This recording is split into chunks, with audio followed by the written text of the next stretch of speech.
श्रीमन्महागणाधिपते नमः। ॐ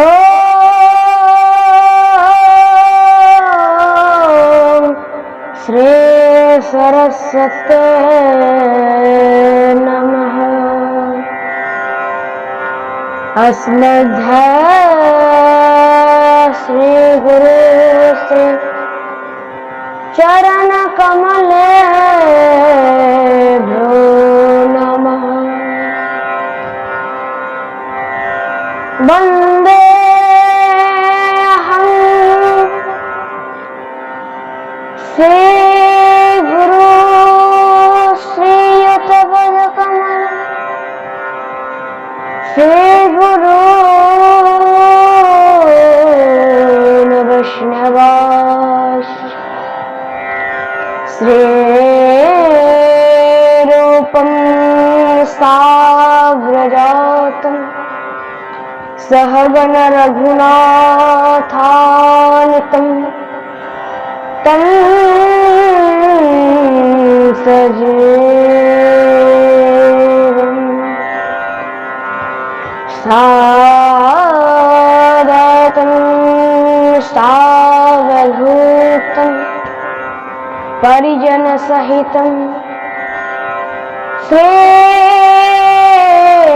कृष्ण चैतन्य चंद्रदेवं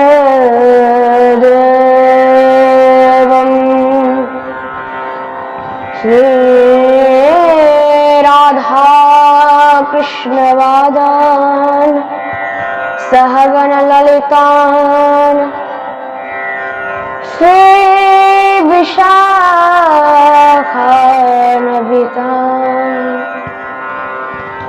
ध्येयं सदा परिभवत् नमवेष्टगोऽहं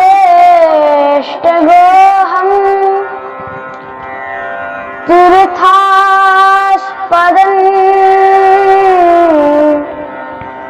शिवविरिञ्चनतमस्मरन्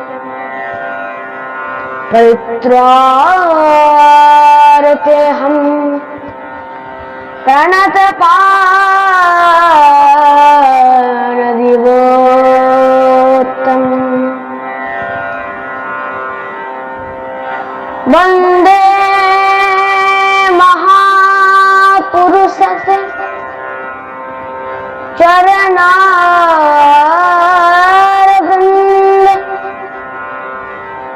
नारायणं नमस्कृत्य नरं चैव नरोत्तमं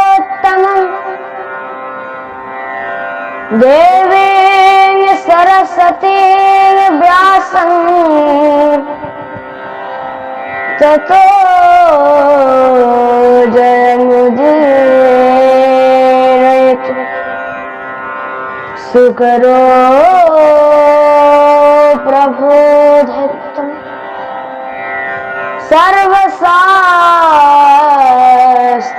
सर्वशास्त्रविशारद एतत् कथा प्रकाशेन मदज्ञानं विनाशाय अतुलितबलधामं स्वर्णशैलावधेहं तनजवनकृशानं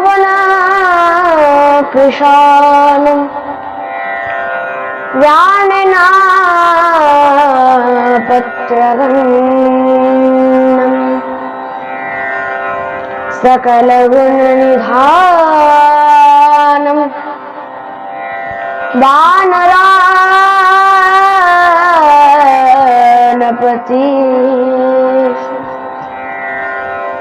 रघुपति प्रिय भक्तं वात जातं नमः। गुरुवे गौरचंद्राय राधिकाय तदा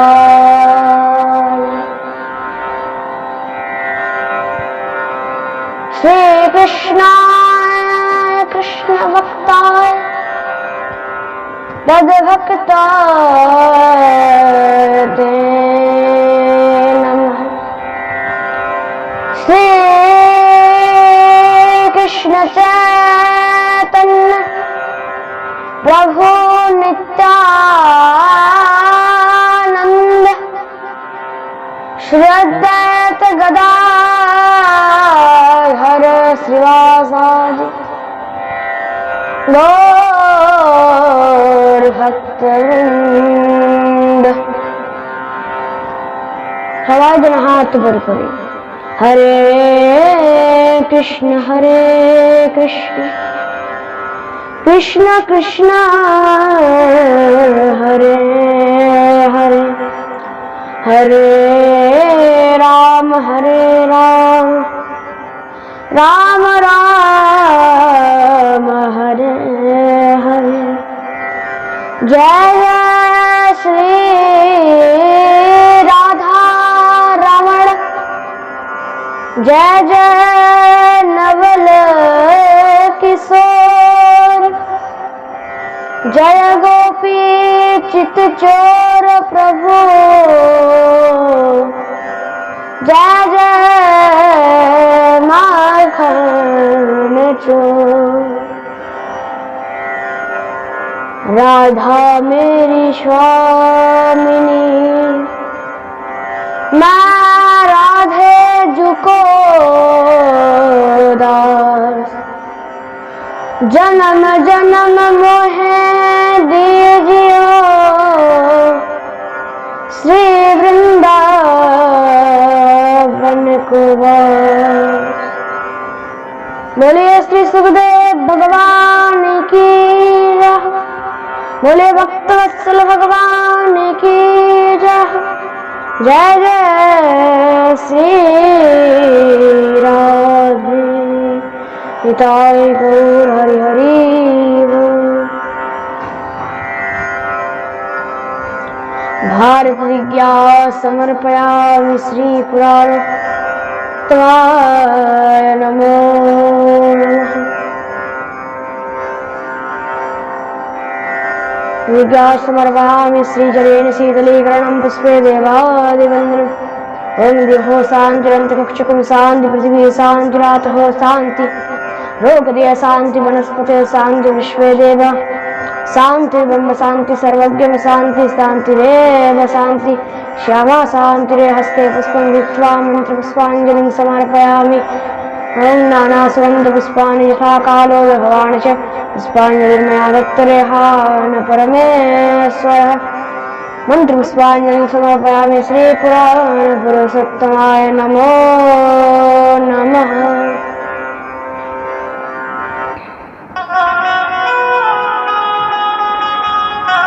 महाप्रेम वदन अनंत ठाकुर श्री श्री सीतारामदास ओंकारनाथ देवे श्रीपाद पद्य আমার कोटि कोटि दंडवत प्रणाम।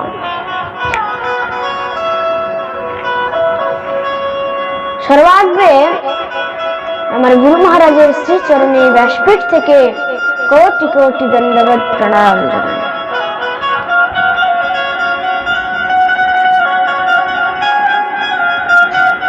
সমুপস্থিত সকল সাধু গুরু বৈষ্ণব ব্রাহ্মণ এবং সকল মাতৃগণের শ্রী চরণে ব্যাসপীঠ থেকে আমার কোটি কোটি দণ্ডবত প্রণাম।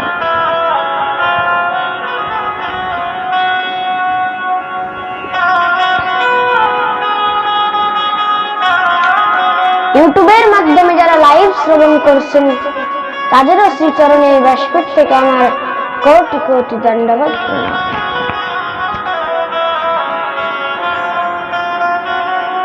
परमानंद चिन्मूर्ति अखिल ब्रह्मांड नायक जगत अधिपति त्रिलोकेश्वर नंदनंदन ब्रजेंद्र नंदन भगवान श्री राधा श्याम सुंदरेर असीम कृपाय असीम अनुकंपाय আমরা সমস্ত চাকুরিবাসী এবং অত্র অঞ্চলবাসী ভক্তবৃন্দগণ ভগবান শ্রীহরির এই দিব্য বাংময়ী প্রতিমূর্তি শ্রীমদ্ ভাগবতের এই অমৃতময়ী রস আস্বাদন করার এই বিশেষ সৌভাগ্য প্রাপ্ত করিয়াছে।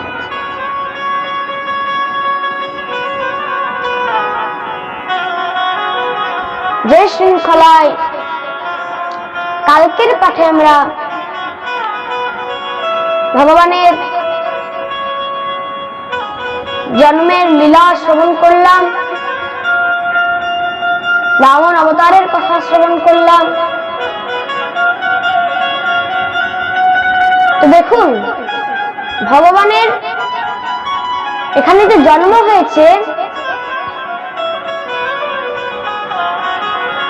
এখানে নন্দ বাবা খুব সুন্দর করে বর্ণন করছে।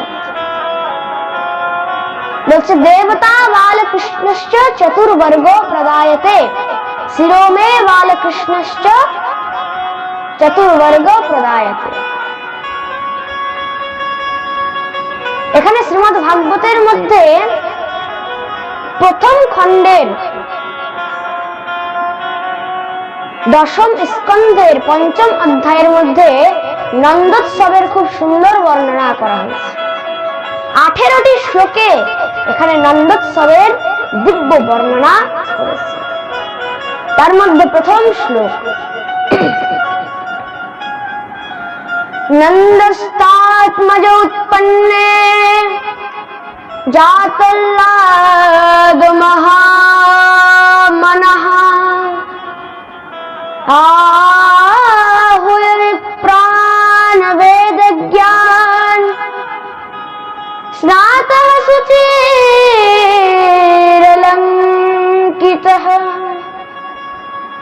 वाचयित्वा सस्त्वयनं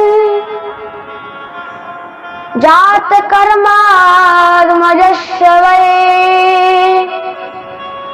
कारयामास विधिवत् पितृदेवार्चनं तथा। এখানে নন্দোৎসবের 18টি শ্লোকের মধ্যে খুব সুন্দর বর্ণন করেছেন শ্রী সুখদেব প্রভু। প্রথমে কি বলছে, নন্দের ঘরে কে এসছেন না আনন্দ এসছেন, জাতল লাধো মহামনা। দেখুন এখানে কিন্তু কোনো নাম নেওয়া হয়নি, না কৃষ্ণ না বিষ্ণু না নারায়ণ না ভগবান, কিছু নাম নেওয়া হয়নি। তাহলে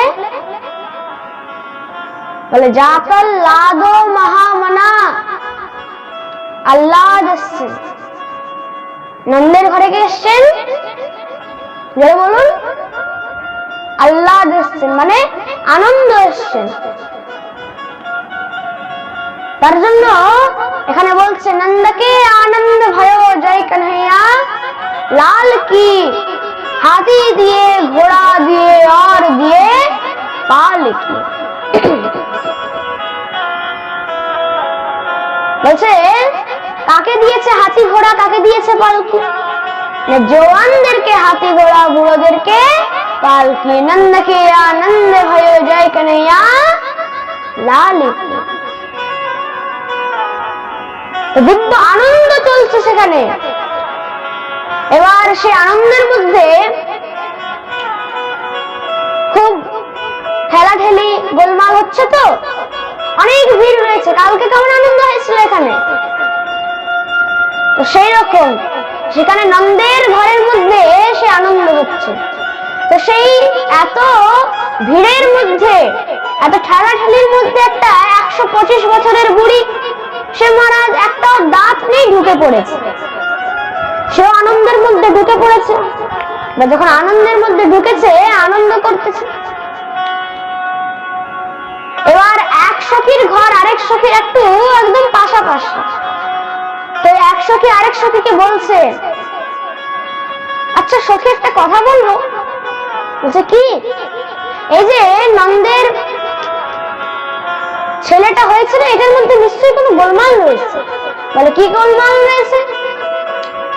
না আমি যখন কালকে রাত্রের মধ্যে উঠি, ওই মাঝরাত্রি ওই 12টা কাছাকাছি হবে, তো তখন আমি উঠে দেখি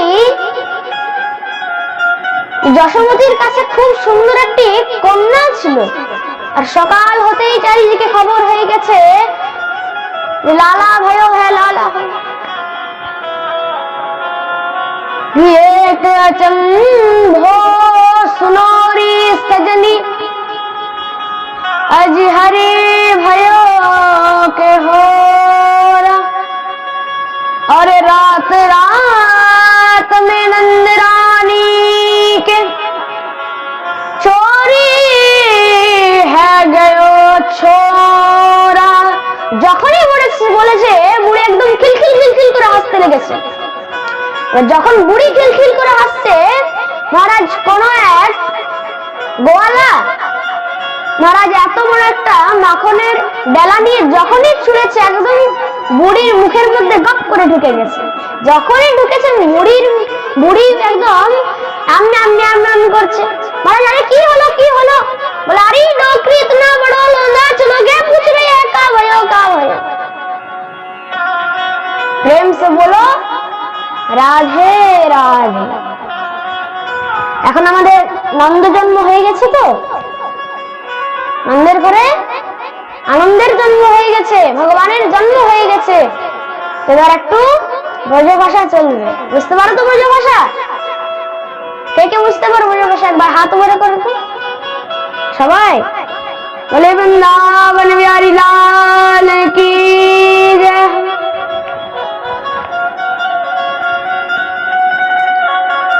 এইভাবে দিব্য আনন্দ চলছে সেই নন্দের ঘরে। এবার জাতল্লাধো মহামনা আহুয় বিপ্রাণ বেদ জ্ঞান। এবার ঠাকুরের দিব্য জাতকর্ম সংস্কার আরম্ভ হয়েছে, নাম সংস্কার আরম্ভ হয়েছে, জাতকর্ম সংস্কার। আর দেখুন জাতকর্ম সংস্কার করার জন্য চাহুয় বিপ্রাণ বেদ জ্ঞান স্নাতঃ শুচির অলঙ্কিত। কেমন ব্রাহ্মণ ডাকিয়েছে বলছে, একদম বেদজ্ঞ ব্রাহ্মণ। আহুয় বিপ্রাণ বেদ জ্ঞান। সে ব্রাহ্মণগণ অনেক উচ্চ মার্গের অনেক বেদজ্ঞ ব্রাহ্মণদেরকে ডাকিয়েছেন ভগবানের জাতকর্ম সংস্কার করার জন্য। বাচয়িত্বা সস্তেনং জাত কর্মাত্মজস্বৈ। এবার দিব্য জাতকর্ম সংস্কার আরম্ভ হচ্ছে। যত বয়স্কগণ ছিল সবাই মিলে নন্দরাজকে আগেই উপদেশ করে দিলেন, কি দেখো নন্দরাজ, আগে যা দান ধর্ম করার ইচ্ছে করে নাও। কেন? জাতকর্ম সংস্কার আরম্ভ হওয়ার আগে সব দান ধর্ম করা উচিত। নাল সাধন করার আগে সব দান ধর্ম করে দেওয়া উচিত। কেন? যতক্ষণ পর্যন্ত না বাচ্চার নাল সাধন হবে, ততক্ষণ পর্যন্ত না সূতক আরম্ভ হবে না। যতক্ষণ বাচ্চার নাল ছেদন না হবে, ততক্ষণ কিন্তু বাচ্চার সূতক পর্যন্ত আরম্ভ হবে না। তাহলে নাল ছেদন হয়েছে। আগে তো এত মহারাজ দান ধর্ম করেছে। আনন্দ বৃন্দাবন আনন্দ চম্পতি গোস্বামী মহারাজ এখানে বর্ণন করছেন যে এত দান করেছেন যে কুবেরের পর্যন্ত মাথা খারাপ হয়ে গেছে। নন্দ বাবার কাছে এত মাল আসলো কোথা থেকে? নন্দরাজের কাছে এত টাকা পয়সা, এত জিনিস আসলো কোথা থেকে? আর এখানে বলছে শুধু বড় বড় ব্রাহ্মণদেরকে নয়, পুরো ব্রজবাসীগণকে যে যা চেয়েছে তাকে তাই দিয়েছে। সবাই বাধাই নিতে আসছে, সবাই মায়ের কাছে বাধাই নিতে আসছে। সবাই বলছে মাকে ओ मैया लाला जन्म सुन आई, अब कछु दे दे बधाई। লালা জন্ম শুনে এসেছি, এবার কিছু বাধাই দিয়ে দে। কেউ বলছে আমাকে তো সব শৃঙ্গার চাই, কেউ বলছে আমাকে শাড়ি চাই, কেউ বলছে লেহেঙ্গা চাই, কেউ বলছে আমার চোখে মাখার লালি কালি ইত্যাদি সব যা আছে সব চাই। সব দিব্যানন্দ করছে। তারপরে নাল ছেদন হয়েছে। নাল ছেদন কাকে দিয়ে হয়েছে দেখুন। আগেকার দিনে মহারাজ প্রত্যেক গ্রামে গ্রামে অনেক দাইমা থাকতো। কে থাকতো? দাইমা। তো দাইমা নাল ছেদন করত।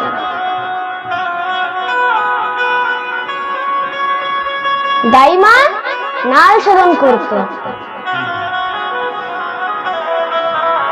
তার জন্য সেখানে ভগবানকে প্রথমে যশোমতী স্পর্শ করেনি। কে করেছে? দাইমা। মা স্পর্শ করেনি, তাহলে কে করেছে? নন্দনন্দনকে সর্বপ্রথম দাইমা স্পর্শ করেছে। কিন্তু দেখুন ব্রজের মধ্যে তো অনেক দায়ী ছিল, কিন্তু যে দায়ীকে ডাকা হয়েছিল সে দায়ীর কেমন মহারাজ সৌভাগ্য। আর এখন তো মহারাজ সোজা একদম নার্সিং হোমের মহারাজ সোজা নার্স, তাই তো? আগেকার দিনে কি হতো? আগেকার দিনে দাইমার হাতে নাল ছেদন হতো। এখানে হয়তো এমন অনেক বয়স্করা বসে রয়েছেন যাদের নাল ছেদন দাইমায়ের হাতে হয়েছে। কার হাতে হয়েছে? নার্সের হাতে হয়নি, তাহলে দাইমায়ের হাতে হয়েছে। তার জন্য ব্রজের মধ্যে সেই দায়কে অনেক গুরুত্ব দেওয়া হয়েছে। এবার যখন নাল ছেদন হয়ে গেছে, এবার সূতক আরম্ভ হয়েছে। তারপর কি হয়েছে? কারয়া মা সব জীবত পিতৃ দেবার চরণ তথা। সবকিছু হওয়ার পরে পিতৃদেবের পুজো অর্চনা করেছেন। কেন? বাড়ির মধ্যে যখন কোন পুত্র সন্তান হয় তো সেটা কার আশীর্বাদে হয়? পিতৃদের আশীর্বাদ, পিতৃদেবদের আশীর্বাদ। তার জন্য পিতৃদেবার্চনার কথা।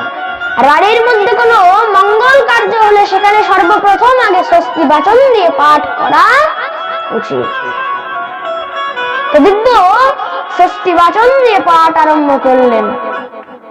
ওম স্বস্তি ন ইন্দ্র বৃদ্ধশ্রবাঃ, স্বস্তি ন ভূখা বিশ্ববেদাঃ, স্বস্তি নস্তাক্ষো অরিষ্টনেমি, স্বস্তি ন বৃহস্পতির্দধাতু। ওম স্বস্তি স্বস্তি স্বস্তি। এইভাবে দিব্য স্বস্তি বাচন দিয়ে পাঠ আরম্ভ করেছে।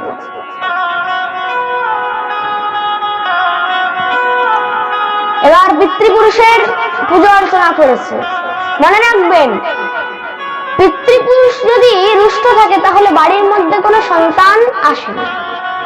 আর যত সন্তান আছে তাদেরও মধ্যে কিন্তু নতুন নতুন আপত্তি শুরু হচ্ছে, বিপদ আসবে। তার জন্য আপনি যেখানেই তীর্থ করতে যান, যেখানেই কীর্তন হচ্ছে, যেখানেই ভাগবত হচ্ছে, পিতৃপুরুষের নামে সেই ভাগবতের মধ্যে কিছু না কিছু দান করা উচিত। বলছে পিতৃপুরুষের সব থেকে প্রিয় জিনিস হচ্ছে ভাগবত। প্রিয় জিনিস কি? ভাগবত। আর পিতৃপুরুষকে সব থেকে ভালো কি লাগে?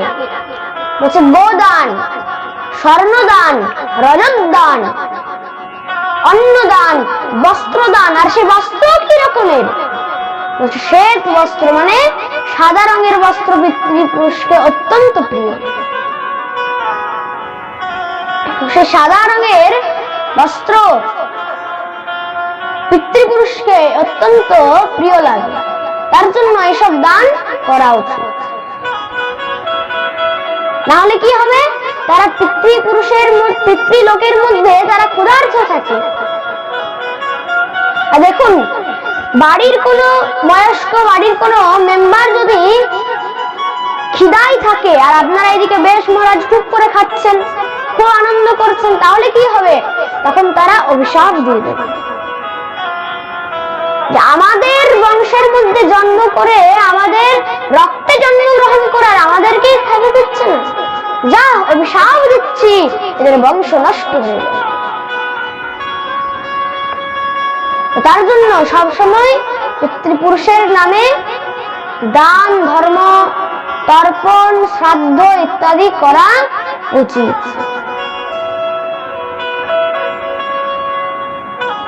তাহলে কি হবে, পিতৃপুরুষ আশীর্বাদ করবে, আর পিতৃপুরুষ আশীর্বাদ করলে তখন কি হয়, ঘরের মধ্যে পুত্র সন্তানের জন্ম হয়, আর সে সন্তান থেকেই নিজের বংশ বাড়তে থাকে। যার জন্য এখানে সর্বপ্রথম পিতৃপুরুষের পূজা করা হয়েছে। আর এই যে নিয়মগুলো, এগুলো কিন্তু সাধুদের জন্য না, এগুলো হচ্ছে গৃহস্থের জন্য। এগুলো কি গৃহস্থীদের জন্য। চাই আপনি শৈব হন, আপনি শাক্ত হন, আপনি বৈষ্ণব হন, কিন্তু আপনি গৃহস্থ হলে এই নিয়ম আপনাকে পালন করতে হবে। এই নিয়মগুলো গৃহস্থদের, সাধুর জন্য নয়। এবার কদাচিৎ যদি কেউ আপনাকে বলে যে ভাই আপনি এখন অনেক গৃহস্থ হয়ে গেছেন, এসব পিতৃপুরুষের পুজো করে কি লাভ, এগুলো কোনো দরকার নেই, তো বুঝে যাবেন যে আপনাকে এই কথাগুলো বলছে সে এখন নিতান্ত ভগবানের থেকেও বড় হয়ে গেছে। সে এখন ভগবানের ক্যাটেগরিতে আর পড়ে না, সে এখন সুখদেব মুনির থেকেও বড় হয়ে গেছে, বেদব্যাসের থেকেও বড় হয়ে গেছে। এখন তার কাছে বেদব্যাসও ছোট হয়ে গেছে, সবাই মিথ্যা হয়ে গেছে, সে এখন পরব্রহ্ম হয়ে গেছে, সে এখন যা চাইবে তাই করতে পারে। তা এমন ব্যক্তির মুখও দেখা উচিত নয়। প্রেম সে বলো রাধে রাধে।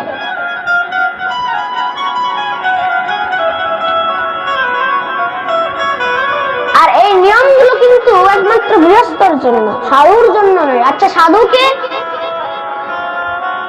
সাধু হচ্ছে যে এই সংসার থেকে মোহ নিয়ে নিয়েছে, বৈরাগ্য নিয়ে নিয়েছে, যার না বউ আছে না বাচ্চা আছে, লেংটি পরে। সাধুরা কৌপিন ধারণ করে। আর যার বউ আছে, বাচ্চা আছে, যে আন্ডারপ্যান্ট পরে, সে হচ্ছে গৃহস্থ, সে সাধু নয়। তাহলে বলছে যে সংসার থেকে পুরোপুরি বৈরাগ্য নিয়ে নিয়েছে, যে একাই বনের মধ্যে ভজন করে আর কৌপিন ধারণ করে, সে হচ্ছে সাধু। এই কথাটা কেন বললাম, কেন কি এখন অনেক সাধু ওরাও কিন্তু এখন আন্ডারপ্যান্ট পরে ঘুরে বেড়াচ্ছে, ফটো দিচ্ছে ফেসবুকে, স্নান করছে আন্ডারপ্যান্ট পরে। प्रेम से बोलो राधे राधे, जोर से बोलो, दोनों हाथ ऊपर करे, जय जय श्री राधे श्याम। তো তার জন্য মনে রাখবেন যে সাধু আন্ডারপ্যান্ট পরে, তা আন্ডারপ্যান্ট ওয়ালা সাধুদের থেকে দূরে থাকবে। এই নিয়ম হচ্ছে গৃহস্থদের জন্য। এখানে শ্রী সুখদেব প্রভু এটা না বললেও পারতেন, বেদব্যাসজিটা না লিখলেও পারতেন যে পিতৃদেবার্চনং তথা, কিন্তু এটা লেখার অর্থ কি? পিতৃপুরুষের পুজো অবশ্যই করা উচিত।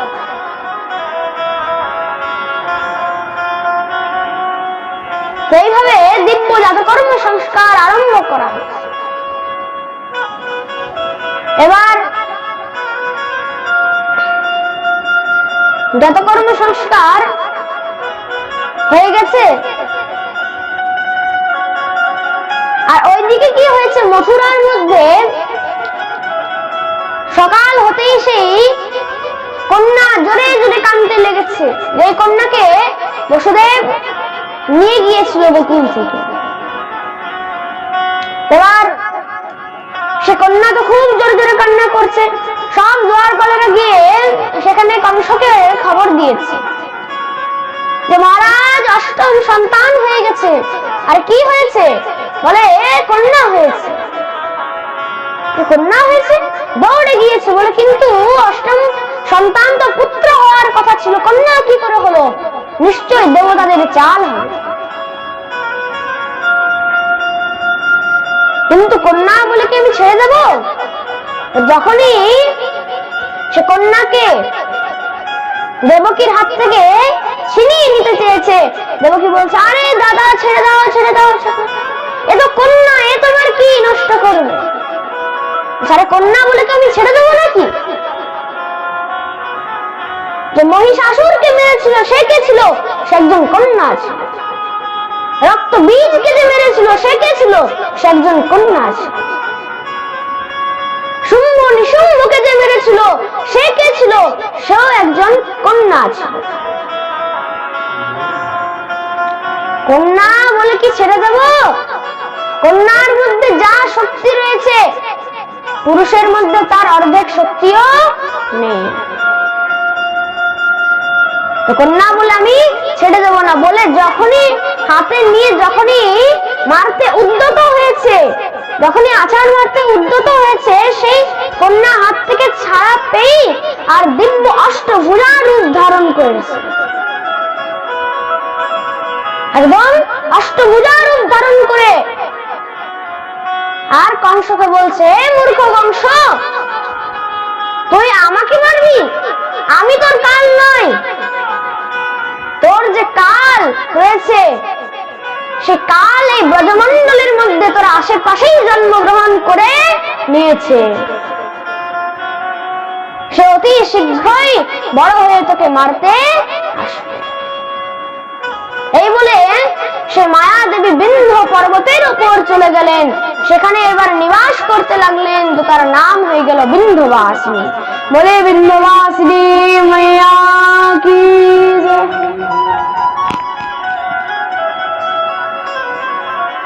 এইভাবে কংস তখন বুঝতে পারলেন যে এটা হচ্ছে দেবতাদের প্রদত্ত চাল। দেবতাদের প্রদত্ত চালের মাধ্যমে বসুদেব নিশ্চয় আমার কালকে সেখানে গোকুলের মধ্যে রেখে এসেছে। এই বলে দেবকী আর বসুদেবের কাছে গিয়ে ক্ষমা যাচনা করলেন। আমার অনেক বড় ভুল হয়ে গেছে, আমি বুঝতে পারি, কিন্তু এবার ক্ষমা যাচনা করে কি লাভ? আমার শত্রু আমার কাল তো ব্রজমণ্ডলের মধ্যেই জন্মগ্রহণ করে নিয়েছে। একে অতি শীঘ্রই ডেকে আর এখানে শেষ করে দিতে হবে। কিভাবে শেষ করবে? তখন এক অসুরদেরকে নিয়ে খুব বড় একটা মিটিং শুরু করলেন। এবার মিটিং এর মধ্যে এক অসুর বলছে, হে মহারাজ, আমরা সে ব্রজমণ্ডলের মধ্যে গিয়ে যত নবজাত শিশু সদ্যজাত শিশু রয়েছে সবাইকে একে একে মেরে দিই, তাহলে হয়ে যাবে। তো আরেক অসুর বলছে, আরে মহারাজ, এরকম করলে রাজা প্রজার মধ্যে বিদ্রোহ হয়ে যাবে। তখন আপনি কার উপর রাজত্ব করবেন? জঙ্গলের উপর, বনের উপর? তাহলে এক কাজ করুন, আপনার যে বোন রয়েছে পুতনা, তাকে ডাকুন, সে হয়তো কিছু করতে পারে। তখন পুতনাকে ডেকেছে। তার ধর্ম বোনের নাম কি? পুতনা। এবার পুতনাকে বলছে, আমার কাল এই ব্রজমণ্ডলের মধ্যেই জন্মগ্রহণ করেছে, তাহলে একে মারা কি করে যায়? বলছে, আপনি চিন্তা করেন না, আমি সে ব্রজমণ্ডলের মধ্যে গিয়ে সেখানে প্রত্যেকটি শিশুকে মেরে চলে আসবে। তখন কংস বলছে, আরে তোর মতো এই রাক্ষসীকে দেখে তো তারা এমনিতেই পালিয়ে যাবে। বলছে, আপনি চিন্তা করবেন না, কেন আমি একটু মায়াবী বুদ্ধিও জানি। কি মায়াবী বুদ্ধি? সঙ্গে সঙ্গে পুতনা এমন একটা রূপ ধারণ করলেন, দেখে কংস ভয় খেয়ে গেছে। মনে হচ্ছে কোন স্বর্গের অপ্সরা, কোন দেবী এমন সুন্দরী রূপ ধারণ করলেন। পুতনা বলছে, আচ্ছা দাদা, এবার আপনি বলুন যে আমাকে দেখে পালাবে না আমার কাছে আসবে? তখন কংস বলছে, হ্যাঁ আমি বুঝতে পেরেছি যে তুই কিছু করতে পারবি। যা, তুই আমার কালকে মেরে আয়। পুতনা বেরিয়ে গেছে। আর এদিকে কি হয়েছে? ব্রজমণ্ডলের মধ্যে, গোকুলের মধ্যে ভগবানের জন্ম হয়েছে। আজ 6 দিনের দিন, ষষ্ঠী পূজার আয়োজন হয়েছে। এবার ষষ্ঠী পূজার মধ্যে ভগবান পুতনার মনকে গোকুলের দিকে আকর্ষণ করলেন। দিব্য আনন্দ হচ্ছে তো। পুতনা দেখলেন সেখানে গোকুলের মধ্যে ষষ্ঠী পূজার আয়োজন চলছে, খুব আনন্দ হচ্ছে। চলো সেখানে গিয়ে কাঁদাতেও মজা আসে। এবার যখন পুতনা সেখানে গিয়ে অতি সুন্দরী রূপ ধারণ করে যখনই সেখানে প্রবেশ হয়েছে, এবার কেউ মহারাজ লুচি বেলছিল, কেউ সবজি আমানিয়া করছিল, কেউ ঢোল বাজাচ্ছিল, কেউ হারমোনিয়াম বাজাচ্ছিল, কেউ গান করছিল, কেউ অন্য কিছু করছিল। মহারাজ যে যেমন অবস্থায় ছিল সেই অবস্থাতেই স্তম্ভিত হয়ে গেছে। এরকম কন্যা তো আগে কখনো দেখিনি। এত সুন্দর রমণী এ কে হতে পারে? কোথা থেকে এসছে? মনে রাখবে, যারা গ্রামের মধ্যে যারা স্ত্রীরা হয়, তো তারা দেখবে তাদের কাছে সব খবর থাকে যে কে নতুন, কে এসছে, তার কি পরিচয়, কোথা থেকে এসছে, কেন এসছে, মানে সব হিস্ট্রি, জিওগ্রাফি যা বের করতে চাও তাদের কাছ থেকে বের করে, সব তাদের কাছে থাকে। প্রেম সে বলো রাধে রাধে।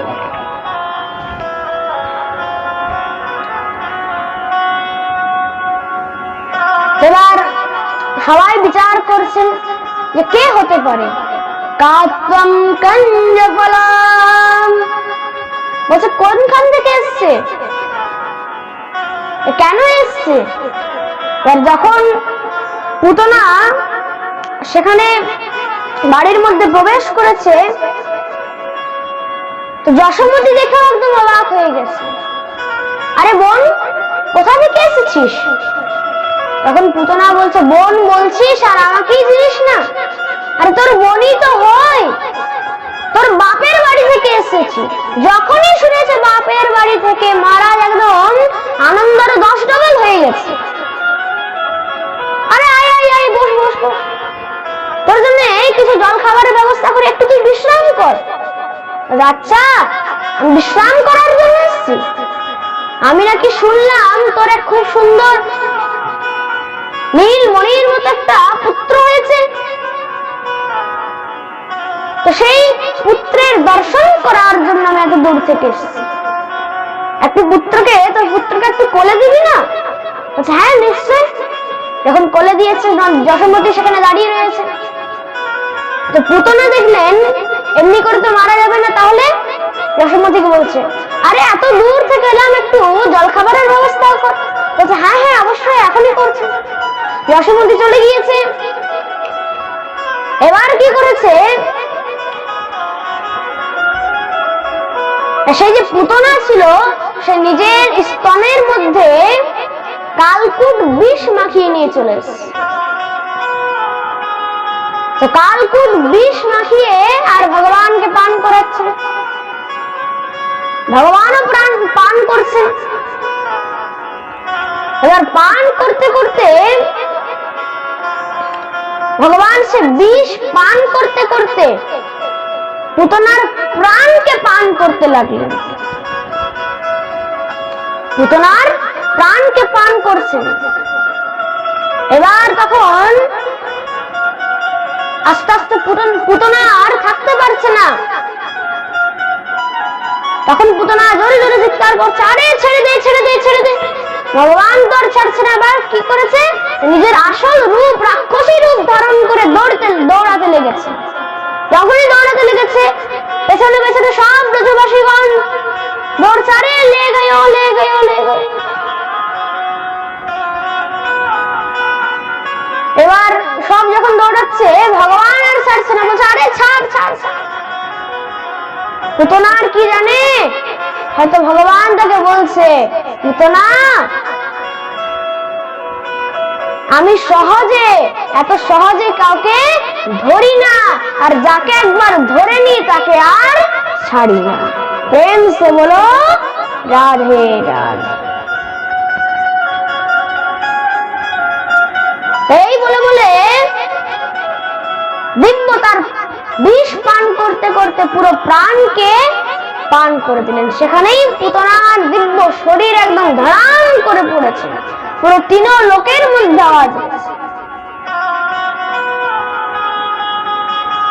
এবার সব ব্রজবাসীগণ এসে নন্দলালকে নিয়ে এসেছে। যশোমতি তাকে জড়িয়ে ধরে চুম্বন করতে লাগলেন। আমার এই ছোট্ট পুত্র কার কি না বিগাড়েছে, কার কি নষ্ট করেছে। সঙ্গে সঙ্গে গিয়ে সেখানে পঞ্চগব্য দিয়ে স্নান করিয়েছে।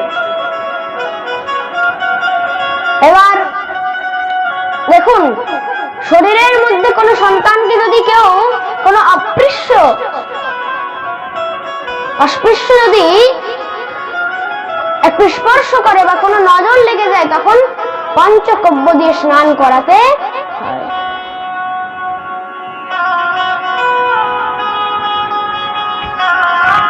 তো সেই পঞ্চগব্য দিয়ে স্নান করিয়েছে। এবার যখন নন্দরাজ এসেছে, নন্দরাজ এদিকে গিয়েছিল কোথায় এতদিন পর্যন্ত? নন্দরাজ মথুরার মধ্যে গিয়েছিল। কেন? কংসকে বার্ষিক কর দিতে। কর মানে কি? ট্যাক্স। বলি না আমরা ইনকাম ট্যাক্স, সেরকম গোয়ালাদের ট্যাক্স কি? মহারাজ গরুর গাড়িতে একদম সব দধি দুগ্ধ মাখন ঘিত সব কিছু একদম ভরে ভরে মহারাজ নিয়ে উপহার করেছে। কংস বলছে আরে নন্দরাজ, আরে ব্রজরাজ, নন্দ হচ্ছে ব্রজের রাজা। আমি তো তোমার কাছে এত আশা করিনি। এত মাল আসলো কোথা থেকে? এত জিনিস আসলো কোথা থেকে? আপনার কৃপাতে আমার বাড়ির মধ্যে খুব সুন্দর একটা পুত্রের জন্ম হয়েছে। আচ্ছা, নন্দের ঘরে ব্রজেন্দ্রের ঘরে নন্দন এসছেন, আমি তাকে খুব আশীর্বাদ করি, সে দীর্ঘায়ু হোক আর আমার জন্য এরকমই গরুর গাড়ির মধ্যে ভরে ভরে যেন কর আনতে থাকে। শ্রী সুখদেব প্রভু রাজা পরীক্ষিতকে বলছে, দেখলে পরীক্ষিত, মামার আশীর্বাদ কিন্তু ভাগ্নে পেয়ে গেল। জীবনের মধ্যে মামার আশীর্বাদ কিন্তু ভাগ্নের অনেক কাজে লাগে। তো কংস বার্ষিক কর দিয়ে যখন ফিরেছে, দেখছে এত মহা রাক্ষসীর শরীর, পুতনার শরীর এখানে পড়ে রয়েছে। কি করলেন? তার দেহকে সংস্কার করলেন। যখনই দেহকে সংস্কার করেছে, একদম অনেক সুগন্ধ বেরিয়েছে, অনেক সুগন্ধ বেরিয়েছে। এবার যখন রাজা পরীক্ষিত প্রশ্ন করছেন, প্রভু এক রাক্ষসীর দেহ থেকে সুগন্ধ কি করে? হতে পারে সে রাক্ষসী, কিন্তু স্বয়ং ভগবান যার স্তনপান করেছেন তার দেহ থেকে কি আর দুর্গন্ধ বার হয়? বলে ভক্ত বৎসল ভগবান কি। আর জানো সেই পুতনা কে ছিল? পূর্বজন্মের কথা শ্রবণ করালেন। পূর্বজন্মে বলির কন্যা ছিল এই পুতনা। নাম কি ছিল? রত্নমালা। এবার যখন প্রথমবার বামন ভগবানকে দেখেছিল, তো রত্নমালা প্রথমেই মনে মনে বিচার করেছিল, যদি এই বামন যদি আমার পুত্র হতো তাহলে আমি একে আমার স্তনপান করাতাম। এত সুন্দর রূপ দেখে। কিন্তু যখন বামন ভগবান বলির সর্বস্ব হরণ করে নিলেন, তখন সে রত্নমালা মনে মনে বিচার করলেন, যদি এ আমার পুত্র হতো তাহলে আমি একে আমার এই স্তনের মধ্যে কালকূট বিষ মাখিয়ে মেরে ফেলতাম। ভগবান বললেন, যাও, তোমার এই ইচ্ছা আমি পূর্ণ করলাম। আর এই জন্মে পুতনা হয়ে সে নিজের দুগ্ধ পান করাতে করতে নিজের বিষকেও পান করালেন এবং ভগবানের হাতে তার উদ্ধার হয়ে গেল। আর জানো পুতনাকে ভগবান কোথায় গতি দিয়েছে? একদম মাতৃগতি, একদম ভাতৃগতি দিয়েছে পুতনাকে। একজন মায়ের স্থান দিয়েছে। যেই গতি, যেই স্থান নিজের মাতা যশোদার জন্য, নিজের মাতা দেবকীর জন্য ঠিক করে রেখেছিল, সেই স্থান তার আগে পুতনাকে দিয়ে দিয়েছে। এইভাবে দিব্য পুতনার উদ্ধার করে দিলেন। আরো কিছু অসুর পাঠিয়েছিল কংস, নাম হচ্ছে তৃণাবরত। সেই তৃণাবরত ঘূর্ণিঝড় রূপ ধারণ করে এসেছিল। ভগবান তারও গোবিন্দায় নমো নমঃ করে দিলেন। আর আরেকটা অসুর পাঠিয়েছিল শকটাসুর।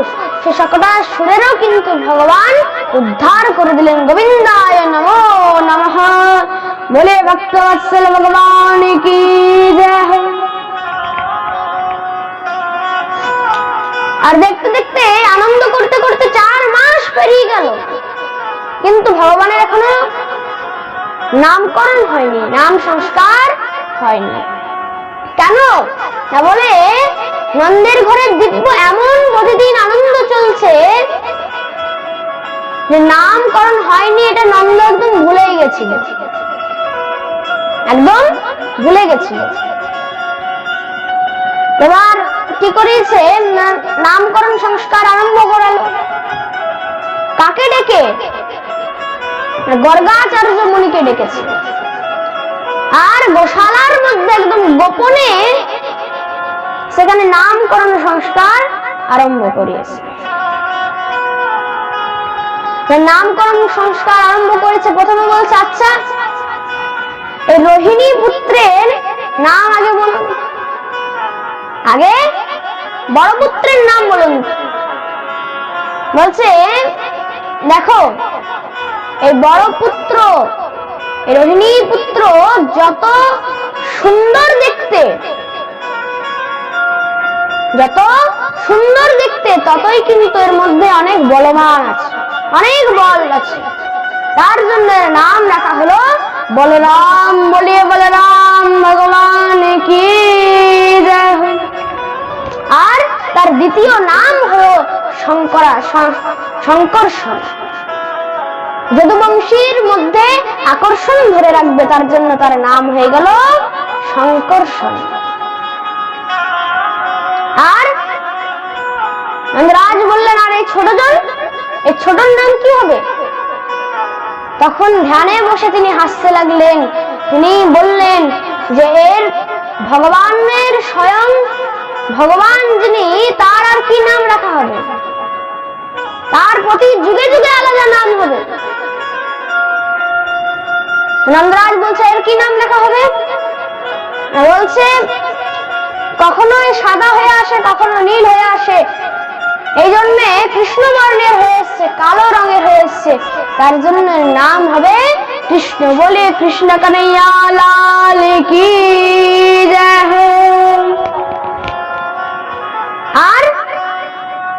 আর কি নাম রাখা যাবে না? যশোদা প্রশ্ন করলেন। বলছে, চিন্তা করো না মা, যত যেমন লীলা যেমন গুণ হবে সেরকম আস্তে আস্তে নাম হয়ে যাবে। এত নাম হবে তুমি মনে রাখতে পারবে না। গর্গাচার্য মুনিকে সব দক্ষিণা দিয়ে পাঠিয়ে দিয়েছে। এবার দেখবে ঘরের মাসি পিসিদের একটা স্বভাব হয় কি, ঘরের ছেলেকে নিজের একটা আদর করে একটা নাম দেবে। নাম কি দিল? সেই কালোটার নাম দিল কালুয়া, আর ভোলাটার নাম দিল কি? বলুয়া। কালুয়া বলুয়া আস্তে আস্তে বড় হতে লেগেছে। এবার একবার কি হয়েছে,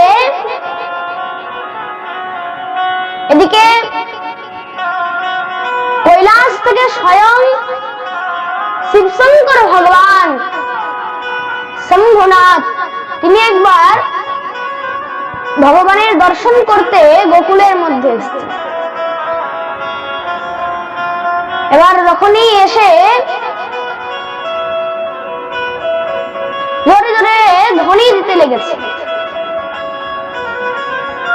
অলক নিরঞ্জন অলক নিরঞ্জন। যখনই ধ্বনি দিতে লেগেছে, তো সেখানে যশোদার যে দাসী ছিল, সে দাসী এসে বলছে, আরে কি চাই বাবা বলো? বলছে, একবার আমি তোমাদের ঘরের এই পুত্রকে আমি দর্শন করতে চাই। এবার যখন দাসী যশোদাকে বলেছে, না না, তার কি সম্ভব নাকি? মনে হয় কোন দান দক্ষিণার জন্য এসছে, তো কিছু দান দক্ষিণা দিয়ে দে। এবার ভালো করে কোন বস্ত্র নিয়ে গিয়েছে, বলছে, এই না বাবাজি। এবার সে কি জানে যে ভগবান স্বয়ং শিব শঙ্কর। বলছে, না না, আমি ভিখারি নয়। ভগবান শিব ভোলেনাথ ভাবছেন যে আমাকে ভিখারি ভেবেছে। আমি ভিখারি নয়, আমার শুধু একটু দর্শন চাই। এবার যখন আবার বাড়িতে গিয়ে বলেছে, তখন যশোদা বলছে, আচ্ছা বুঝে গেছি, এই বাবাজিকে মনে হয় একটু ভালো করে মালকড়ি চাই। যশোদা নিজের হাতে হীরা মানিক মুক্তা সবকিছু ভরে ভরে দিয়েছে থালার মধ্যে। এবার ভরে যখন শিব বাবাকে দিয়েছেন, এবার ভোলেনাথ ভাবছে আমাকে হয়তো সত্যিকারেরই ভিখারি ভেবেছে। এবার কি করলেন, যত মণি মুক্তা এনেছিলেন তার দ্বিগুণ তাকে ফিরিয়ে দিলেন। নে, আমার পক্ষ থেকে রিটার্ন গিফট। যত এনেছিলেন আরো দ্বিগুণ বাড়িয়ে তাকে দিয়ে দিলেন, বলে নিয়ে যা, আমি ভিখারি নয়। যখনই গিয়েছে সে তো ভয়ে একদম কেঁপে গেছে। বলছে, মা মা মা, আমি আর তো যাবো না। কেন? কোনো বাবাজি নয়, মনে হয় কোনো জাদুকর, মনে হয় কোনো জাদুটনা জানে। যাচ্ছা এমন কি কথা বলছে, কে হতে পারে? যখন যশোমতী এসেছে, সে বাইরে এসে দেখছে কেমন রূপ তার। বাঘম্বরায় দিগম্বরায় ভস্মান্তরাগায় নমঃ শিবায়।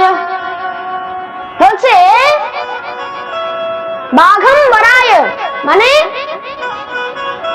বাঘের যে চামড়া হয় চামড়া পরে দিগম্বরায় ভস্মাং দারাগায়, মানে ভস্ম পুরো গায়ের মধ্যে শরীরের মধ্যে মেখেছে। নমঃ শিবায়। রসমতি দেখে একদম অবাক হয়ে গেছে, আরে কি চাই বাবাজি বলো? বলে আমাকে তোমার পুত্র রয়েছে, তোমার পুত্রের একটু দর্শন চাই। বলছে না না, ওইসব পুত্রের দর্শন হবে না। কেন? আমি তোমার মতো অনেক বাবাজিকে আগে দেখেছি, তোমরা হচ্ছে সব ছলিয়া, তোমরা ছল করো আমার সঙ্গে। বলে আমি কি ছলিয়া? ওর যে পুত্র তার পুরো তার জাদু করে, পুরো জাদু, এত জাদু পুরো সংসার তার জাদুর মধ্যে কাবু হয়েছে। তাকে আমি আর কি ছল দেখাবো? সেই তো ছলিয়াম। আচ্ছা জানো, আমাদের কিছুদিন আগে এক রাক্ষসী পুতনা এসেছিল। সে বলছে আমি নিজের বোন, দিয়ে আমার পুত্রকে কোলে নিয়ে নিজের স্তনপান করাতে করাতে সে রাক্ষসীর রূপ ধারণ করে পালিয়ে গিয়েছে। না না না, ওইসব পুত্রের দর্শন হবে না। এবার শিবশঙ্কর ভগবানকে ডাকছেন, হে প্রভু, আপনার কি এই বাল্যকালের দিব্য রূপ আমি দর্শন করতে পাবো না? ভগবান বললেন, কেন পাবে না? নিশ্চয়, তাহলে আপনি কিছু করুন। সঙ্গে সঙ্গে ভগবান এমন কাঁদতে আরম্ভ করেছে, আর কান্না ভরাট বন্ধ করে না। একবার পালনার মধ্যে ঝোলায়, খেলনা দেয়, কিছু খাওয়ায়, স্তনপান করায়, খেলায়, মাখন দেয়, কিছুতে কান্না বন্ধ হচ্ছে না। তাহলে যশোমতি ভাবল, নিশ্চয় এই বাবাজি কোনো জাদু টোনা করেছে। যারে বাবাজি, তুমি কি জাদু টোনা করেছো আমার ছেলের উপর? বলছে, হে মা, আমি কি জাদু টোনা করবো? তোর এই ছেলে পুরো সংসারের মধ্যে জাদু টোনা করে সংসারকে ধরে রেখে, সংসারের সব থেকে বড় জাদুকর হচ্ছে তোর ছেলে। আর তার জন্যই তো, তোর ছেলের জাদু দেখার জন্যই তো আমি এত দূর কৈলাস থেকে এখানে এসেছি। বলছে, কিন্তু সে তো এখন কান্না বন্ধ করছে না। তাহলে বলছে, একবার তুই আমার দর্শন করিয়ে দে, তাহলে আবার কান্না বন্ধ করে দেবে। বলছে, আচ্ছা ঠিক আছে। যখন এনেছে, বলছে, আচ্ছা নাও, আমি এনেছি, এবার তুমি কিসব ঝাড়ফুঁক করে আমার ছেলের কান্না বন্ধ করে দাও। বলছে, কিন্তু ঝাড়ফুঁক তো এমনি করে হয় না। তাহলে বলছে, তার মুখের মধ্যে ফুঁক দিতে হয়, সব মন্ত্র পড়ে তার মুখের মধ্যে জোরে ফুঁক দিলেই তবে ঝাড়ফুঁক কাজ করে, না হলে করে না। তো মুখটা একটু দেখা, তবে তো। যখনই মুখ খুলেছে, এমন রূপ, এমন দৃশ্য দর্শন করে দেবাদিদেব মহাদেবের একদম মন মুগ্ধ হয়ে গেছে। বলে ভক্তবৎসল ভগবান কি জয় হো। একদম মন মুগ্ধ হয়ে গেছে। যত না ভেবেছিল তার থেকে তার দ্বিগুণ সেই রূপের বর্ণনা সে দর্শন করেছে। এবার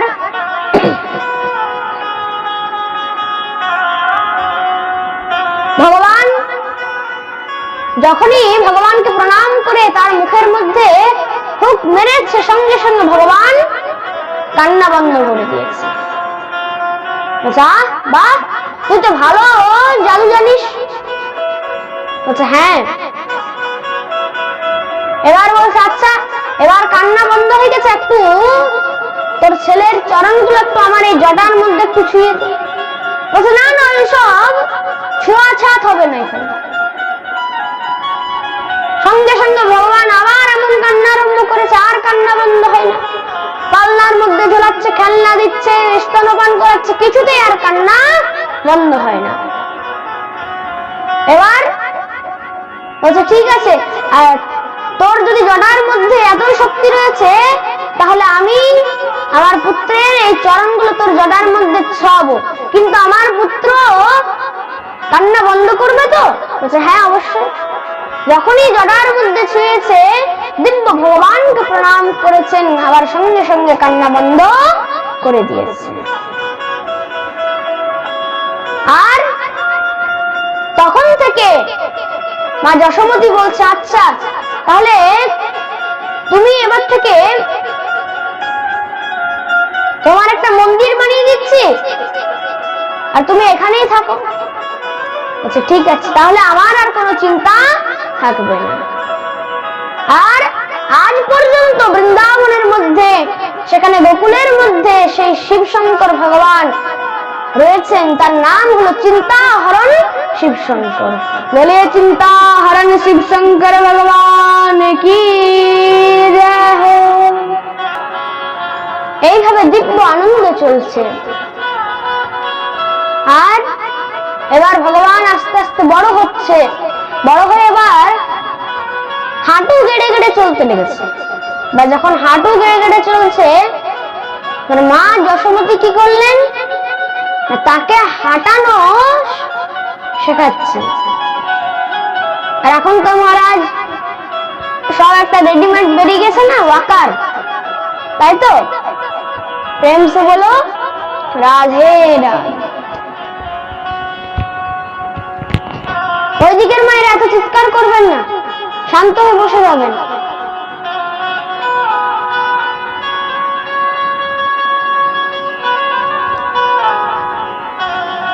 তো দেখুন তখনকার দিনে ভগবান তার নিজের মায়ের সঙ্গে হাঁটতে চলছে।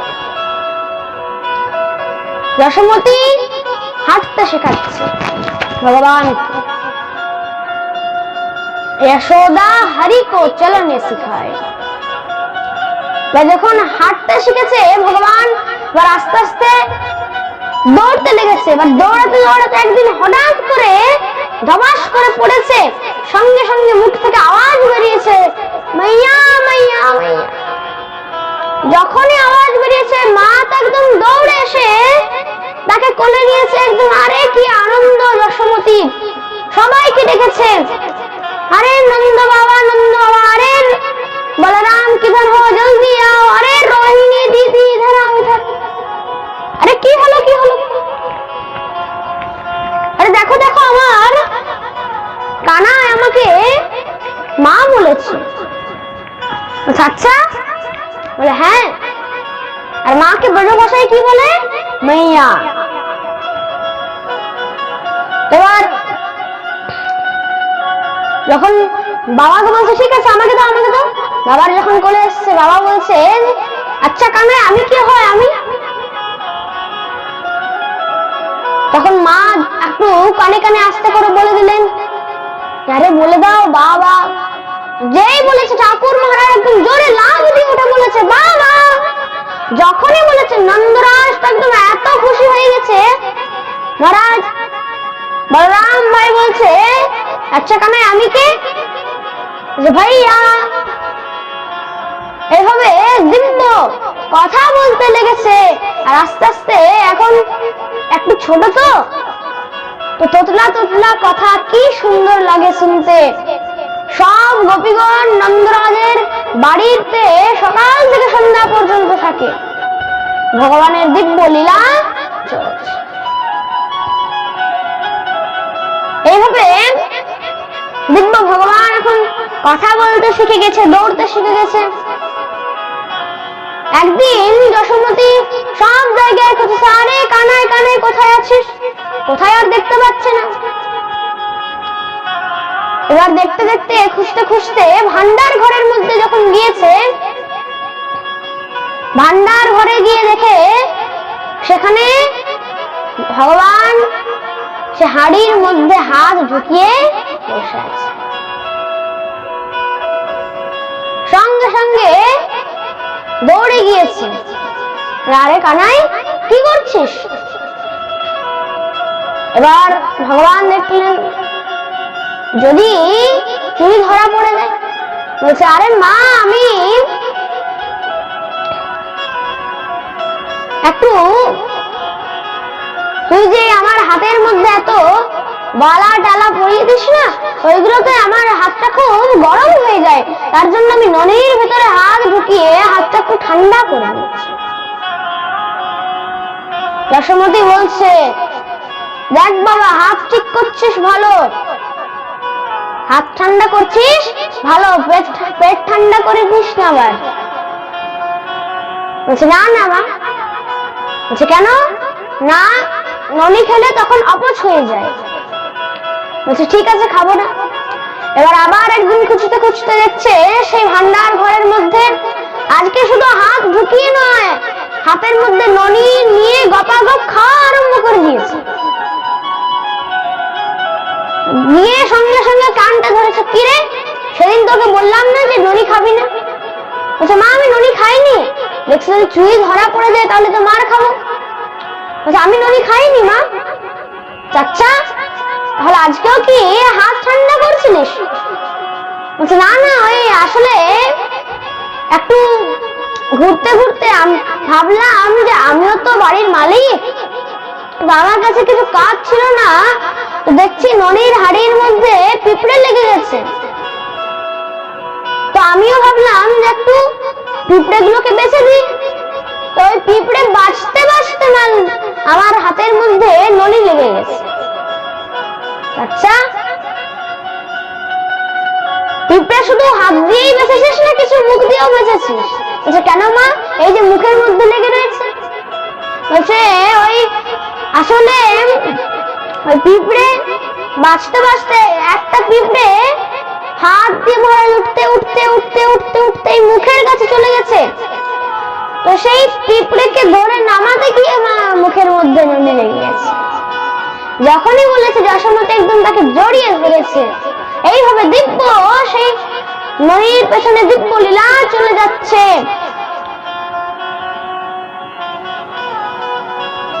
একদিন মা যশোমতি কানাইকে বলছে, আচ্ছা কানাই একটা কথা বলতো, আমি যে তোর জন্য এত 56 ভোগ 36 ব্যঞ্জন করি, তোর কি এগুলোতে পেট ভরে না? তুই সবসময় ননির মধ্যে লেগে থাকে। বলছে মা আমার এই 56 ভোগ 33 ব্যঞ্জনের মধ্যে আমার এগুলো ভালো লাগে না, আমার শুধু ননিতেই আমার মন লেগে থাকে, ননি পেলে আর আমার কিছু চাই না।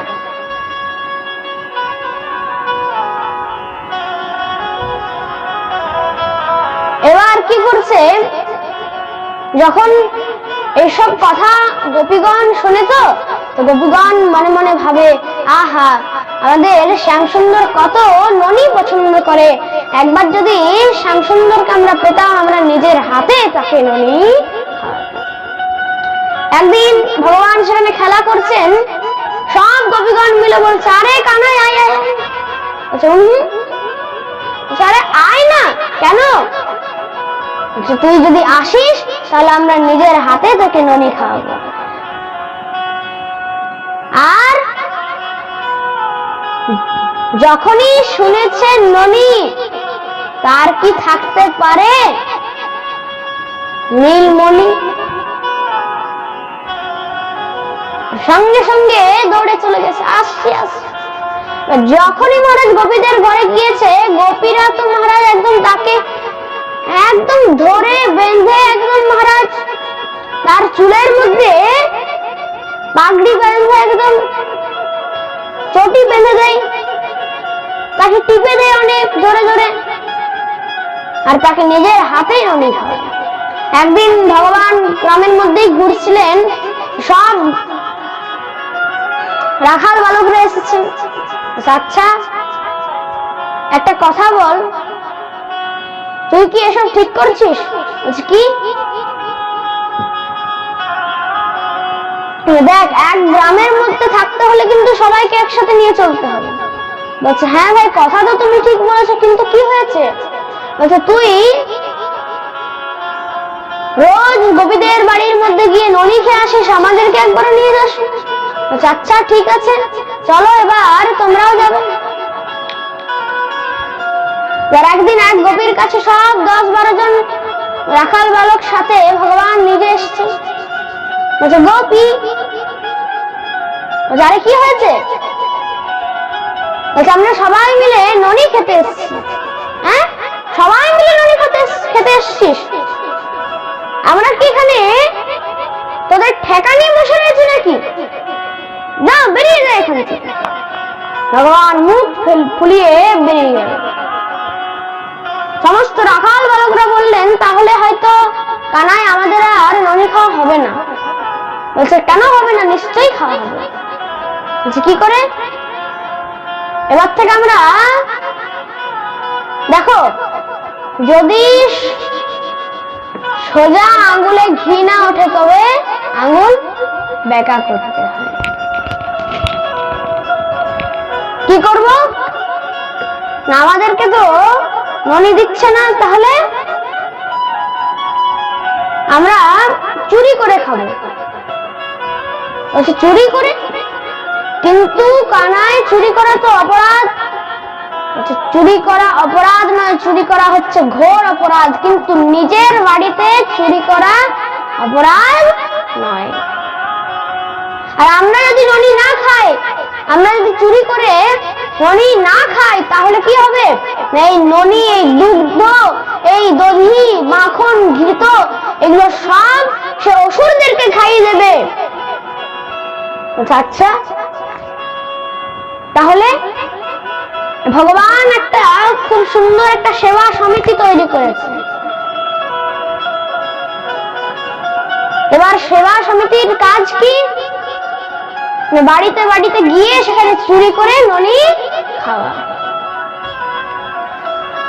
এত চুরি করতে করতে একবার সব গোপীগণ মিলে এসে আর যশোদার কাছে নালিশ করতে এসছে। যশোদা, যশোদা, যশোদা, আরে কি হয়েছে? আমি আসছি আসছি। আরে আয় রে যশোদা।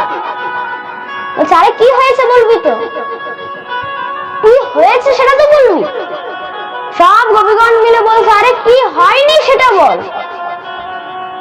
আরে রাগ করছিস কেন? কি হয়েছে? বলছে তোর ছেলে আমাদের বাড়ি থেকে এসে রোজ দুগ্ধ, ঘৃত, মাখন সব চুরি করে খেয়ে নেয়।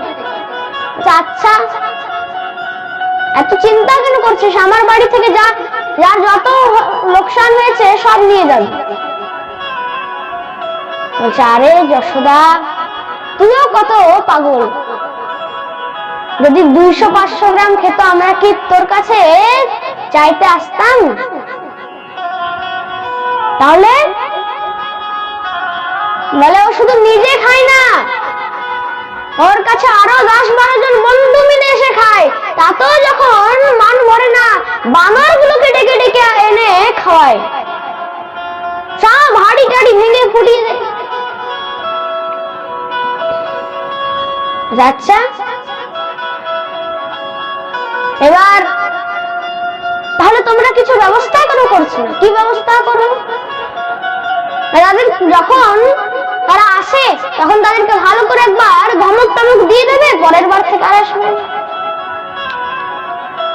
আরে যশোদা, কি বলবো, একবার আমরা এত ধমকি দিয়েছিলাম, যদি আর এসেছো তাহলে তোমাদেরকে আমরা আর কিছু ব্যবস্থা করব। সেই মহারাজ বলেছি। এবার বিকেল যখন হয়েছে, আমরা যখন একটু দুধ দুইতে যখন গিয়েছি, তো দেখছি সব বাছুর গুলোকে খুলে দিয়েছে। এবার বাছুর খুলে দিলে কি হবে? দুধ হবে? হবে না। দূর থেকে সেখানে তোর ছেলের লাঠি দেখি আমাদেরকে বলছে, আর করবি এরকম আমাদের সাথে? আমাদেরকে ননি খেতে দিবি না, তোদের দুধও হতে দেব না। আচ্ছা, তাহলে তোরা এক কাজ করবি কি, যখন সে আসবে তাকে ভালো করে পায়ে হাতের মধ্যে বেঁধে রেখে দিবি, আর তারপর আমাকে ডেকে দিবি। এক সখী বলছে, যশোদা আমি তাও করে দেখে নিয়েছি। কি করেছিস? একবার তাকে আমি ভালো করে বেঁধেছি, যখনই বাঁধছে আবার খুলে দিচ্ছে, যখনই আবার বাঁধছি আবার খুলে দিচ্ছে।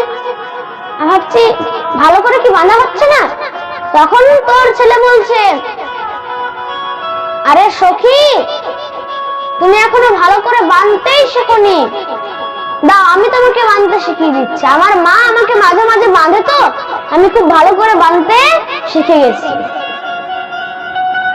এবার যখন তোর ছেলের জায়গায় যখন আমি বসি, এবার তোর ছেলে যখন বেঁধে খুব টাইট করে বাঁধে,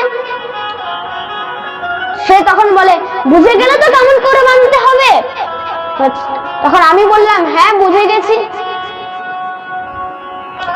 এবার খোল দড়িটা। তখন তোর ছেলে বলছে, আরে সখী, আমি তো একটা জিনিস তোমাকে বলতেই ভুলে গেছিলাম, আমার মা আমাকে বাঁধতে শিখিয়েছে, খুলতে শেখায়নি। প্রেম সে বলে রাধে রাধে। এমন লীলা কি আর কে করতে পারে? স্বয়ং ভগবান ছাড়া এই লীলা কেউ করতে পারে না। আচ্ছা, তাহলে এক কাজ করবি, কোন উঁচু শিকার মধ্যে সেখানে টাঙিয়ে রেখে দিবি।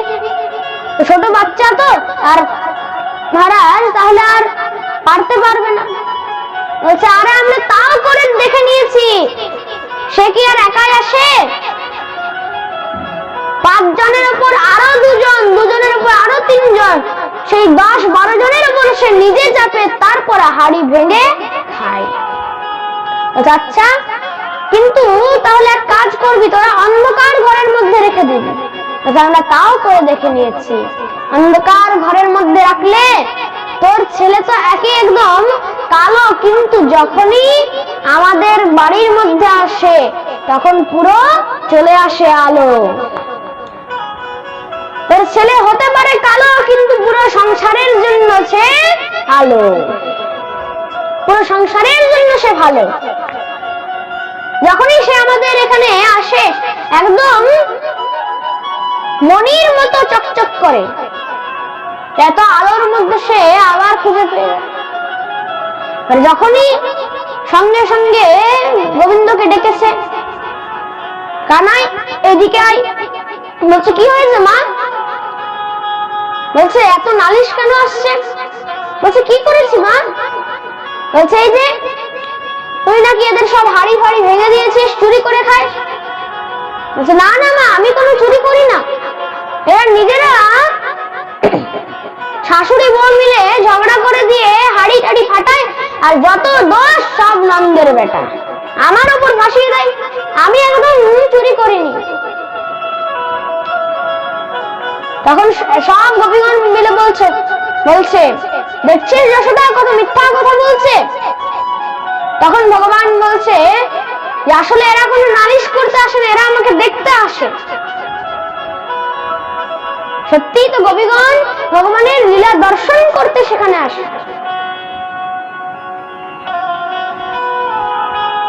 আর গোপীগণদেরকে এমনি মনে করো না, এই যে বেদ রয়েছে আমাদের 4 বেদের মধ্যে 1 লাখ মন্ত্র রয়েছে। 1 লাখ মন্ত্রের মধ্যে 80,000 কর্মকাণ্ডের যে মন্ত্র রয়েছে, সে 80,000 কর্মকাণ্ডের মন্ত্রই হচ্ছে এই গোপীগণ। গোপীগণকে সাধারণ মনে করো না, গোপীগণ তাইলে অনেক কিছু করতে পারে।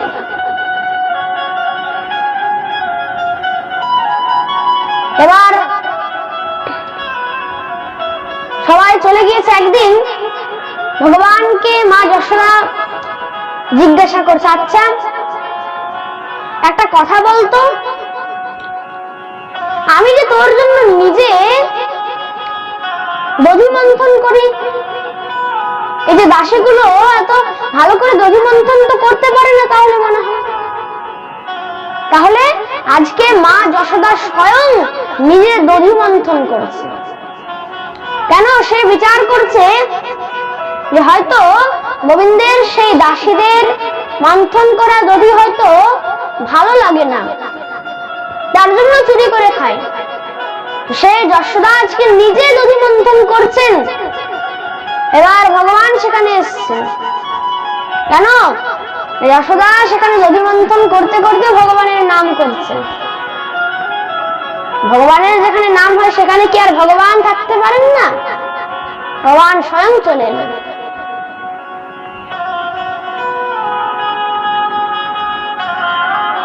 এবার যখন এসে পড়ে বলছেন, আচ্ছা একটা কথা বলো তো মা, তুমি আজকে নিজে কেন দধি মন্থন করছো? বলছে, কারণ আমি তো তোকে আমার প্রাণের চেয়ে ভালোবাসি, তার জন্য তোর যাতে এই দধি ভালো লাগে, সেই দাসীরা তো ভালো করে মন্থন করতে পারে না, তার জন্য আমি নিজের হাতে দধি মন্থন করছি। বলছে, আচ্ছা মা, যদি আমাকে প্রাণের চেয়ে ভালোবাসিস তাহলে দধি মন্থন ছাড় আগে আমি তোর দুগ্ধ পান করব। আচ্ছা ঠিক আছে। যশোদা দুগ্ধ পান করাচ্ছেন। এবার দুগ্ধ পান করাতে করাতে তার মনে পড়লো সেখানে উনুনের মধ্যে দুধ বসানো রয়েছে। দুধ যখন উবলে পড়ছে সে তো ভয় খেয়ে গেছে। কেন? দুধ উড়ে যাওয়া বা দুধ পড়ে যাওয়া দুটোই কিন্তু অমঙ্গল। সে ভাবলো আমার ঘরের মধ্যে যাতে কোনো অমঙ্গল না হয়, তার জন্য সে দৌড়ে গিয়ে যখনই তাকে সে দুধকে নামাতে গেছে, গোবিন্দ হাত ধরেছে। আরে মা, তুই তো বললি যে আমাকে প্রাণের থেকে ভালোবাসিস, আর এখন দুধ প্রাণের চেয়ে ভালো হয়ে গেল। যখন যশোদা বলছে, আরে সবসময় জিদ ভালো না, হাতটা ছাড়, হাতটা ছাড়িয়ে দিয়ে মহারাজ চলে গেছে। ভগবান দেখলেন এই দুধ দইয়ের ইত্যাদির সবার জন্য আমার মায়ের প্রতি আমার যে ভালোবাসা রয়েছে সেটা নষ্ট হয়ে যাচ্ছে। তা একটা বড় লাঠি নিয়ে, একটা ডান্ডা নিয়ে সব হাড়ি টাড়ি যত দুধের দইয়ের আছে সব মহারাজ একদম ফাটানো আরম্ভ করেছে, ভাঙতে আরম্ভ করেছে। যখনই যশোদা এসছে সে এবার একটা বড় লাঠি নিয়ে তাকে মারতে পেছু করেছে। আরে তেরি মেরি পুরা ঘর কো সত্যানাশ কর দিও। যখনই পেছনে দৌড়েছে ভগবান এবার দৌড়ছে। যেই ভগবান একবার যদি পুরো লাল চোখ লাল করে দেয়, পুরো সংসার ছাড়খাড় হয়ে যায়। আজকে সে ভগবান যশোমতীর মারের ভয়ে সে দৌড়াচ্ছে। এমন লীলা কে করতে পারে? স্বয়ং ভগবান ছাড়া এমন লীলা আর কে করতে পারে? আর ভগবান আজও পর্যন্ত সেই লীলা বিলাস করে চলছে বৃন্দাবনের মধ্যে, যদি কেউ সেই চক্ষু দ্বারা দেখতে পায়। এবার যখন আর যশোমতী পারছে না, এবার দৌড়ে দৌড়ে একদম থকে গিয়েছে। ভগবান বুঝলেন মা অনেক পরিশ্রম করেছে, এবার আমাকে দাঁড়ানো উচিত। মা যখন এবার দাঁড়িয়েছে, মা কি করেছে সব দাসীদেরকে বলছে, আরে এবার দড়ি আন, একে এখানে বেঁধে দেব, একটা উদুখোলের সঙ্গে বেঁধে দেব। যখনই সব দাসীরা দড়ি এনেছে, যখনই বাঁধতে যাচ্ছে দেখছে 2 আঙ্গুল ফাঁকা পড়ে গেছে। বলছে আরো দড়ি আন, আরো অনেক দড়ি এনেছে। আবার যখন বেঁধেছে দেখছে আরো 2 আঙ্গুল ফাঁকা পড়ে গেছে। বলছে আরো আন দড়ি। পুরো ঘরের যত দড়ি ছিল সব এনেছে, কিন্তু আবার বাঁধতে গেলে সেই 2 আঙ্গুল ফাঁকা পড়ে গেছে। যশোমতী বলছে, আরে তুই কত নুনি খাস, এত পেট মোটা হয়ে গেছে তো, বাঁধাই যাচ্ছে না। এবার কি করলেন ভগবান? আর মায়ের কষ্ট বুঝতে পেরে আশীর্বাদ করলেন, আর যশোমতী তখন সহজেই বেঁধে দিয়েছে। যেহেতু সেই দাম মানে হচ্ছে দড়ি, তো সেই দড়ির সঙ্গে যখন উদরের মধ্যে মানে পেটের মধ্যে যখন বেঁধেছে, তো উদরের মধ্যে যখন দাম দিয়ে বেঁধেছে, তো এটাকেই ভগবানের দামোদর লীলা বলা হয়। তো তার জন্যই ভগবানের এক নাম হয়ে গেল দামোদর। বলিয়ে দামোদর ভগবান কি জয়। এটা এটাকে দামোদর লীলা বলা হয়েছে। উদুখলের সঙ্গে বেঁধে দিয়েছে। মা যশোমতী গঙ্গায় স্নান করতে গেছে। যখন স্নান করতে গিয়েছে,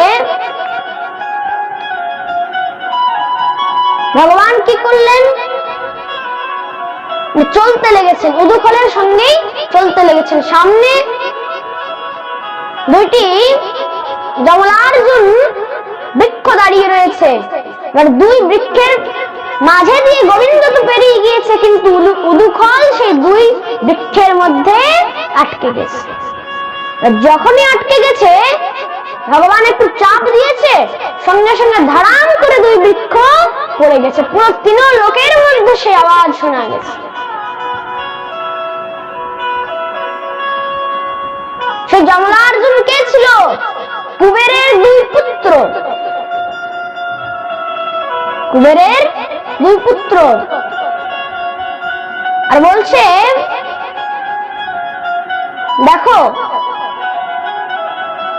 এই যে সাধারণ জলমন্ত্রী, শিক্ষামন্ত্রী, এদেরই কত বেতন, তো যাকে বলছে বিত্তমন্ত্রী, যে বিত্তমন্ত্রী তার কত টাকা।